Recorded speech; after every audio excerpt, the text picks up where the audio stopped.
All right. Welcome, everyone. I'm Elise Bennon of marketing-mentor.com, and this is the July office hours for the Simplest Marketing Plan, July 2021. And it's summer here, at least.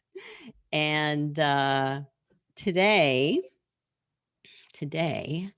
I'm going to be talking a little bit about and giving a little demo of the Simplest Marketing Plan and talking about what does it mean when I say simple? Because actually, I did a mini retreat a couple weeks ago. A couple of you were there. And I'm have another one coming up actually on the 16th. So I'll just put the link in there if anyone's interested. Because this little half-day mini retreat was about removing the obstacles. And sometimes one of the obstacles is the idea that what I've called simple is still a little bit too complicated for people, which is fine. I understand that. And maybe we can even talk in the breakout sessions about what is simple to you, to each of you, because I do think there's a translation issue or an interpretation issue. And so the big idea that I want to start with is I've been thinking a lot about why it seems to take a long time, not too long. I'm not saying a really long time, but it takes a long time for people to really understand this marketing thing and begin to get the hang of it and begin to understand what the tools are that I'm often talking about. And the 3 tools, just to plant the seeds now: strategic networking, targeted outreach, and content marketing. In addition to making your website and your LinkedIn profile what I call marketing smart, which generally means it's less about you and more about them. Those are kind of the main concepts of the marketing that I teach. And often people, buy into the program and get the plan, but find it really hard to remember what the words mean, much less integrate the actual tools into your process.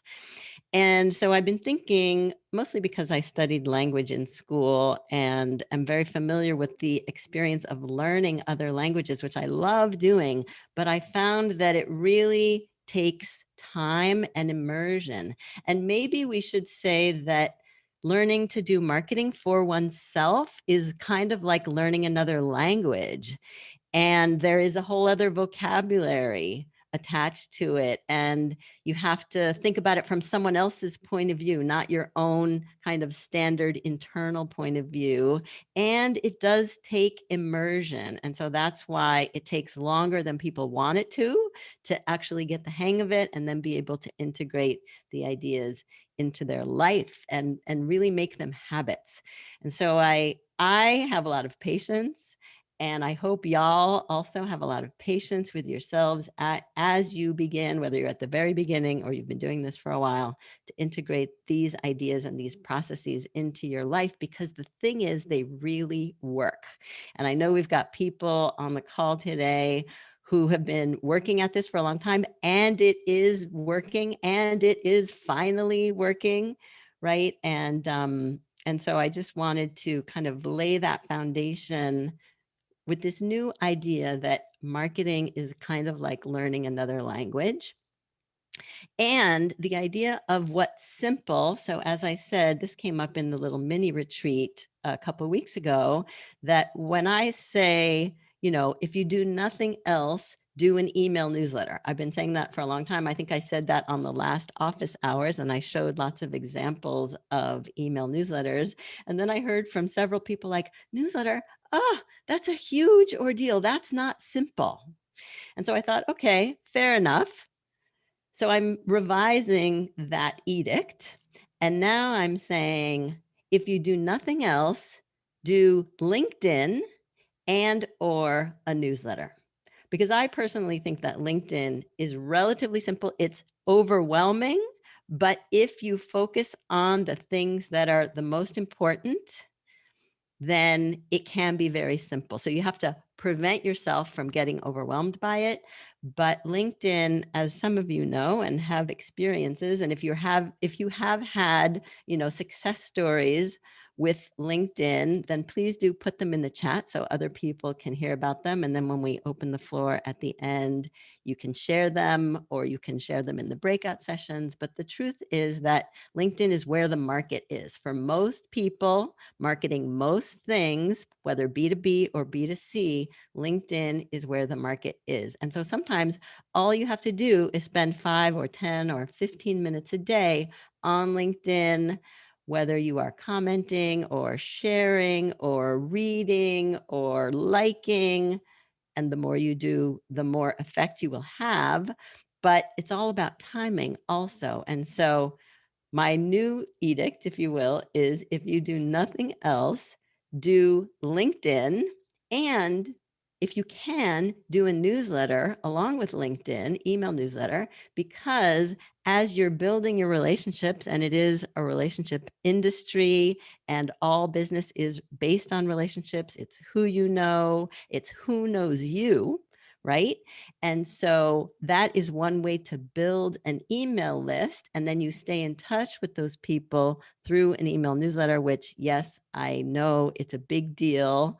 But once you get in the habit of it, it is really one of the most effective marketing tools. And some people, even on this call, have experienced what I call newsletter magic, which is when you just keep sending out your newsletter, not expecting a result, not expecting people to write back. And then suddenly they do out of the blue with a project. That's newsletter magic. All right. So with that said, here's what I want to do. So at the bottom of the hour, we are going to break out into breakout rooms for networking. But between now and then, I want to do a quick demo of the Simplest Marketing Plan for those of you who are new to it and or who have had it for a while, but really haven't focused your attention on it or even cracked it open, or maybe you forgot how to use it or whatever reason. But I'm going to do a short demo, and then I want to also tell you a little bit about the Creative Freelance Summit. I think some people have already signed up for it, but it's happening July 20th and 21st. And my vision for the summit is that I've invited 6 people that I work with, some of whom are on this call today, to basically describe how they have adapted the Simplest Marketing Plan, the tools of the plan, and what works for them. And so I'm going to be asking them, what's your best marketing tool? And tell us a story of how it's worked.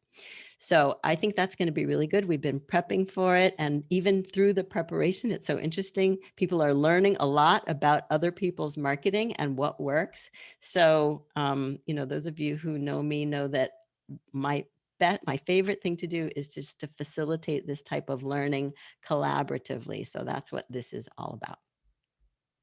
All right. So again, if you have comments or questions, feel free to put them in the chat. I am not reading the chat. As you can tell, I'm talking, not reading. And I am going to share my screen and just do a quick demo of the Simplest Marketing Plan. All right. So we got that. All right. So here it is. Put this over here. So you should have a version of this. If you have the Simplest Marketing Plan in action, you have several pages with case studies and excellent examples that precedes this part of the plan, which is the monthly planner. Or you may just have this section, but I just want to show you how to use it. So there's lots of information about how to use it here, which you can read and watch in a video. But then we get to the actual plan itself. And so there are 3 months worth in this document. And basically it's just a fill in. You put the month there, you put your top 2 or 3 target markets. It's really good to know who you're focused on. It doesn't have to be just one niche, but a couple here. And then you want to set some goals for your income, what you're trying to bring in on a monthly basis, whether it's a big number like $10,000 or $3,000, a little number, whatever your number is, put it here, and then you can track against it. And the formula I like to use is, what kinds of projects at what level or fee would add up to your monthly number. So in this case, whether you're a designer or a copywriter, it could be, 2 websites at $4,000 plus 1 logo at $1,500 equals $9,500, right? What are you aiming for? Now, the problem here is that sometimes people don't know what their target market is or what their income goal is, and then get stuck and don't go any further on the planner. If that's the case for you, that's fine. Just fill in what you can. There's lots of room over here for notes. Now, this top prospects section, I define top prospects as people who you've had the money conversation with and or submitted a proposal to, and or they are your best prospects for the month, and you don't want to forget about them, because sometimes that actually happens and you don't want to lose track of them. And so you just put them here so that you don't forget about them and can remember to follow up. And then we've got lots of little check marks to make sure that you did that. All right, then, so the 3 main tools are strategic networking, targeted outreach, and then content marketing. And as you can see, these little question mark icons have a link to a video that you can also watch. So strategic networking is like going to a party, right? It's going to a place, whether online or off, hopefully more offline soon, but it's going to a place where you can meet your people. And I define your people as the people who are your ideal clients and or possible referral sources. And my guidance is to attend 1 event per month if you can, and you fill in the information about the details of the event, the URL, the date, the cost, and then the people who perhaps you met them at the event, or these are just other people you want to follow up with, new contacts that you can follow up with. And again, so you don't forget about them. You put them there. And then targeted outreach over here, this is different. This is you saying, here are my 5 dream clients or prospects, and they don't know I exist yet. So they don't know I'm perfect for them and that they're perfect for me. And so how do you approach them? You watch that little video, and then you identify who they are. I'm recommending 5 to 10 each month. And these are the people you want to approach, and you can approach them using the prospect tracker, which is part of the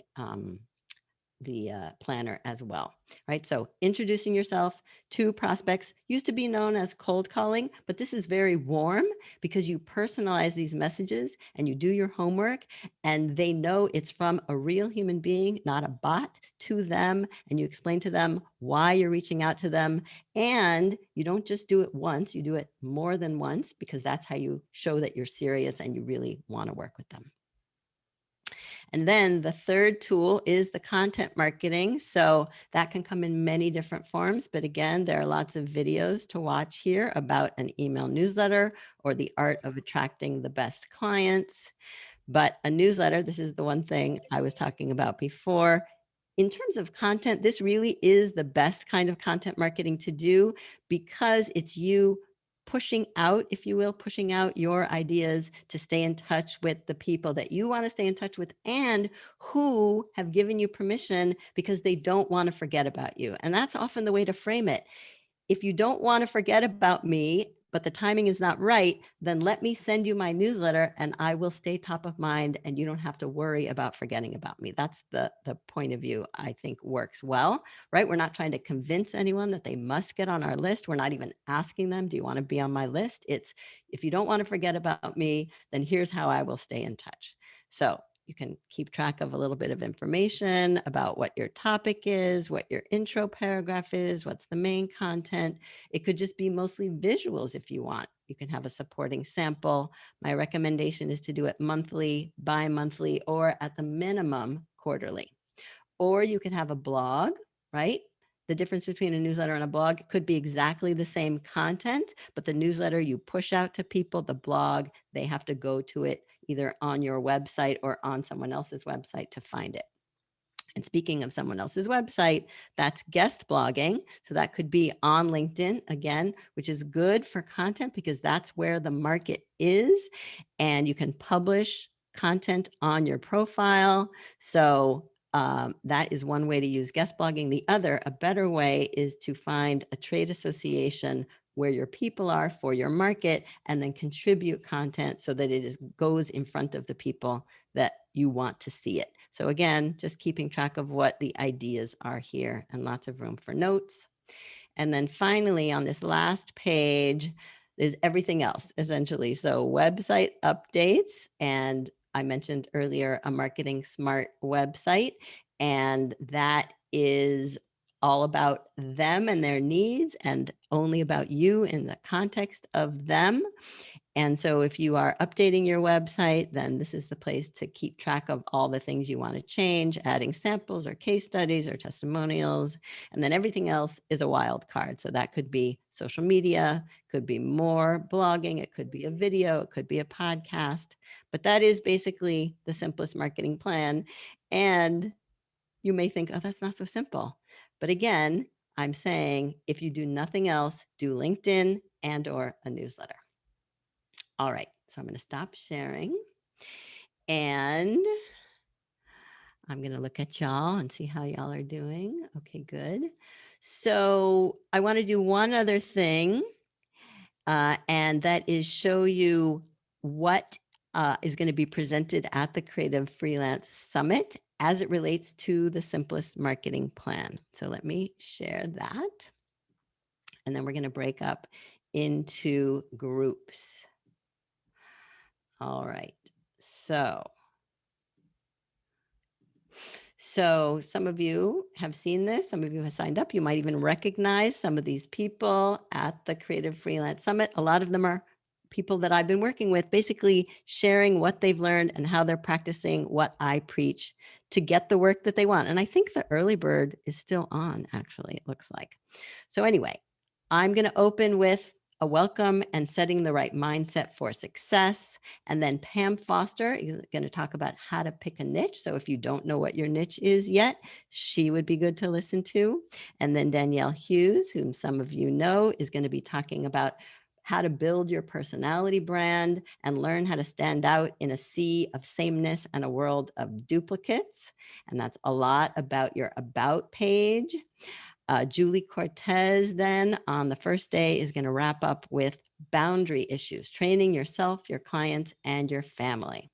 So that's the foundation of what you need to run a successful business. And then on the second day, this is the 21st, Lisa Mullis is going to open with this session on, it's called Up Your Opens and Opt-ins with Scroll Stopping Subject Lines, Headlines, and Titles. So that's all about how to get people's attention with copy. And then this is what I wanted to get to. 6 of you, some of you there, are going to be basically sharing what you've learned and how you use these marketing tools. And again, I think this is going to be really interesting. Stephanie, who's with us today, is going to talk about how she uses long-term networking, which is finally developing into actual projects and relationships that are developing into projects. Sarah of Freefall Laser is going to be talking about how all the little pieces of the puzzle fit together and the networking. And she's going to show an awesome infographic. And then Aaron Doherty is going to talk about his website, his Marketing Smart website, and how that works for him. And then in part 2, Jen Leonardson is going to be talking about how her content marketing has basically prompted the trade association that she's part of to ask her to contribute content, to write an article for the trade publications, and then to speak at their upcoming event. This is what can happen because these associations and the market desperately needs content. Kevin Kernan is going to be talking about how he uses targeted outreach to the right list with persistence to get the meetings and the projects, and that is working. And Conrad Winter, an introvert, is going to be talking about how his best marketing tool is networking, in-person networking, and contributing content. And he also has been asked to speak at an event this coming fall. So And then I'm going to be talking about how to close the deal. So I just really think that the content here is going to be really informational and educational, and I hope you will attend. So any questions or comments about any of the tools, anything I've said so far, or if you want to share how you're using, I will share the link for the event. Yes, thank you, Maritza. I see that, and I have it over here. But if you have a comment and you want to raise your hand, hold on, let me put this in the chat. There you go. All right, so I'm looking to see if anyone has raised their hand or unmuted themselves. I don't see anything. And if not, we can go. Oh, Mary wants to say something. Yes, Mary. Okay, well, I don't want to take people's time now that we're ready to go on the next That's thing. all right. But We have a couple minutes. I just want to say that a couple of months ago, I listened to you talk about the newsletter, and I'm the person that sent you that crazy email about how, as you were giving the lesson, I sat and wrote the first newsletter. I remember. And I sent it out, and I had good response from it. It was very easy. And also, as I was listening to your lesson, I sat and I mapped out 6 more topics for a newsletter. And so I just bang those out and I have them ready to go. But it was a lot easier than I thought. And I just felt like I was having a conversation on a piece of paper with somebody. And the comment that I got back from someone is, I love to listen to you because I always feel like you're just talking to me. And so that's going to be my focus when I write a newsletter, is that I'm just going to have a conversation with somebody. I'm not going to try to be fancy, and I'm not going to try to be dopey or anything. I'm just going to have a conversation about the things that I think are important for people in business. I love that, Mary. And I especially love the idea that you did it while you were listening, right? While you were doing the lesson. I didn't mean to be rude, but that's all right. I had the idea. It's like, I got to put this on paper right now. No, actually, I love that, because what I am finding with most people is that, yes, okay, you like the ideas, you get it, but then how do you actually carve out the time to do it? And so actually a lot of the group coaching that I've been doing lately includes, 20 minutes to actually do the work, because that seems to be what people need. So thank you for that. And also the idea that it wasn't as hard as you thought it was going to be. It wasn't. It was easy. I just want to underscore that, because I do think a lot of people imagine it, right? A lot of people are making things up about how hard it's going to be, and it doesn't have to be all that hard. The thing that really struck me is that, in today's world, people who are looking for content want it in very short pieces. And a lot of people think they have to write this long newsletter about their company, about what they're doing, about who they helped in the community, all this stuff. And people they're not going to read that. So why put it in there is how I feel. Get to the point. Well, I think it's true that shorter tends to be better, and when it comes to a newsletter, especially. And when people tell me they like my quick tips, I ask them why, and they say because it's short, which I appreciate. However, for copywriters especially, it's an example of your writing. And if you can engage someone and keep them reading, then obviously you know what you're doing. And so you might want to just experiment a little bit with that as well. But I also like the idea, what you said about speaking to one person, right? It's a conversation. So that's why it helps to know who your ideal client is, who your dream client is. Even if you don't know them personally, you can have them in your mind and be writing to them or creating for them. And that might make it a little bit easier as well. All right, any other thoughts before we do our networking? All right. Okay, good. So, so here's how it's going to work. Actually, let me turn off the recording. All right, welcome back, everybody. And now for the next 10 minutes, the floor is open. So the questions are, what did you learn? Or do you have questions about anything I've said or anything in general about your marketing? So raise your hand and or unmute yourself. Diana? Hi. So you know that I struggle with completing the simplest marketing plan. Well, maybe you don't know, but you I do probably know know that. because you know me. Yes. And recently, while it is July 9th and I still haven't done it, I don't know how that happened again.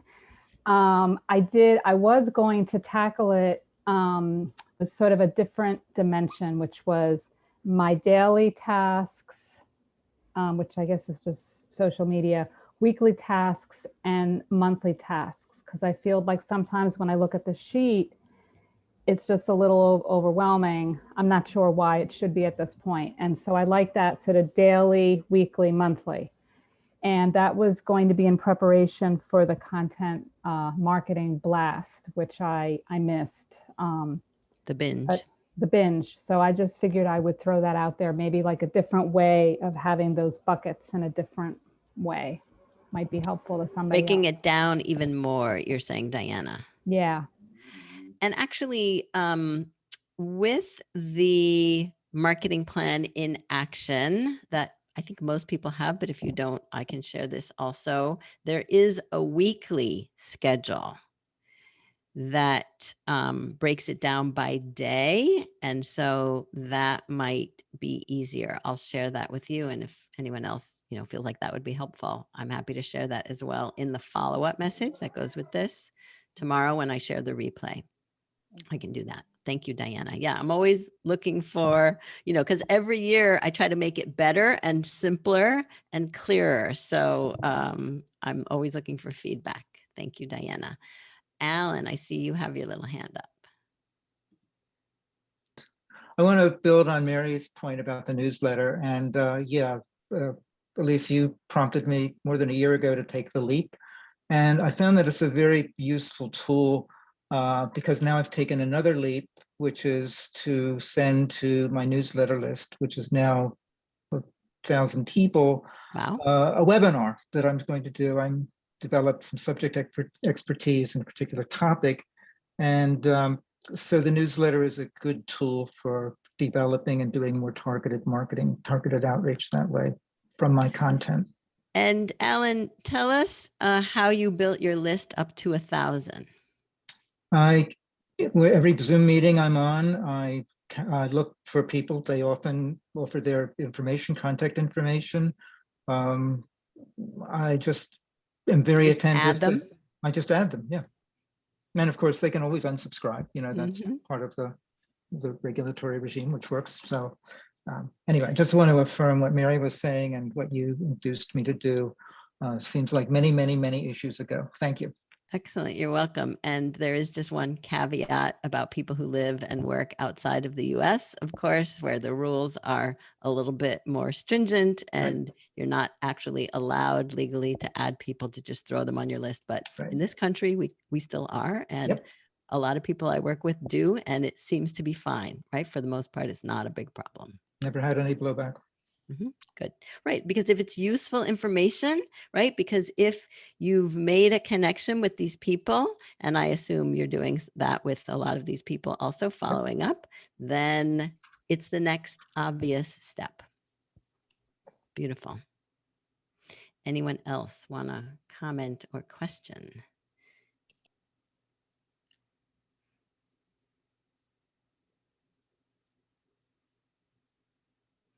All right, I'm looking in the chat. Actually, while I'm looking in the chat, I wanted to share one more thing, which is the blog post and podcast episode that just went live today, which is, I'm loving it. It was a wonderful conversation to have with a former client, Tiffany Butler, who used to be a copywriter, designer, project manager, kind of multi-talented, wonderful woman who felt like she was being a therapist to her clients. And so went back to school. Not that that's exactly the reason she went back to school, but she became a therapist. And so we talked about that transition. And I just think that, I hear from a lot of you that you feel like a therapist to your clients sometimes. So I just want you to know you're not alone in that, if that's the case. I was concerned that you had just written that, Eileen, to me, Why, Cynthia? just to tell me to knock it off with, all the therapy stuff, and that I thought it was just to me. No. And then I was like, oh, okay, it's not just, me. No, I mean, I really feel like people need to talk and they need to be heard, whether it's you or your clients, right? And so I have my clients too. Right, exactly. And I've appreciated it because I've had more and more of it because of the pandemic, and I have found the overwhelm. Yeah. I really think, and I was saying this to Tiffany on the podcast, right? She's good at what she does. But if she weren't good at what she did, and if y'all aren't good at what you do, and that's not a question, sometimes it's almost enough to be an excellent listener and just to be there for someone, and that's what they value, because sometimes the clients really can't judge high quality versus mediocre quality. But if they know if they're being heard, and I really think people desperately need to be heard.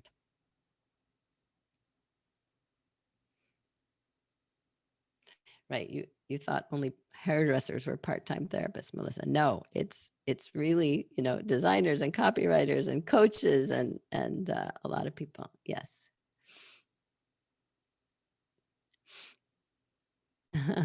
And dogs. Dogs are welcome. I love that, Mary.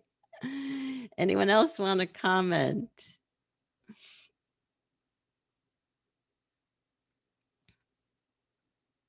Really? Stephanie? Yeah, so Kevin and I will call Kevin out we're speaking at the summit, and I'll put a little plug in because we were practicing and rehearsing, and it was just incredibly motivating and inspirational to hear the other people on the panel talk about how they're using the marketing tools and the stories about them getting clients and how it worked. I don't know about you, Kevin, but afterwards I was so on fire. I'm like, let me do marketing. Like, I'm so excited. So think about it. I think it's going to be great. Thank you, Stephanie. Yeah. Go ahead, Kevin, and then Don. I was gonna say everyone's doing amazing work, and I did one thing I'm like really taking to heart today. I took an action on it. My lighting's always poor. You can see now I'm like in the dark. I invested in a $200 webcam today. So hopefully that takes care of it, because you know what? I talked to so many people, and I had a call with a customer today, or a potential client, and I was just so embarrassed how I looked like I was in a horror movie, how dark and then light it was. And I was just like, enough, I'm making the investment. Good. I think it speaks volumes. And I do think, I mean, maybe I should implement this idea into the office hours as well. Like, come with the stories of how you did your marketing and it turned into a client, because it is really motivating and inspirational for people to hear, like the reality of what happens. That's what I'm trying to foster and cultivate and kind of bring out. All right, Don, did you want to add something? Oh, the conversation was real good, so I liked your subject, and I committed myself to posting these new logos I've been designing this month onto LinkedIn, and by the end of next week. Excellent. All right. I do postings for my clients, but not myself. Like, what's up with that? What's up with that? Excellent. Who volunteers to hold Don accountable for that? Someone. Yeah, Mark and Diana I made them accountable for some. Okay, good. Excellent. Mark and Diana. I got their contacts here too. So beautiful. Y'all check out my LinkedIn and see if it shows up. Excellent. All right. We do need to wrap up. I like to be punctual. So I want to thank y'all. The next session for office hours, hold on, is on August 6th. So that'll be the first Friday. It's not always the first Friday, but it will be in August. And I'll be in touch between now and then. And yeah, reach out to me, and hopefully we'll see y'all at the Creative Freelancer Summit on July 20th and 21st. Great. Thanks, Thank you. everyone. Thanks, Thank you. Bye. Thank you. Bye. Yeah.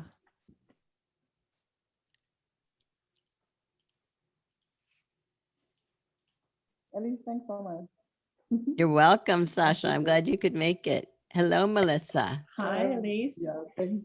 Hey. Hold on, let me just stop.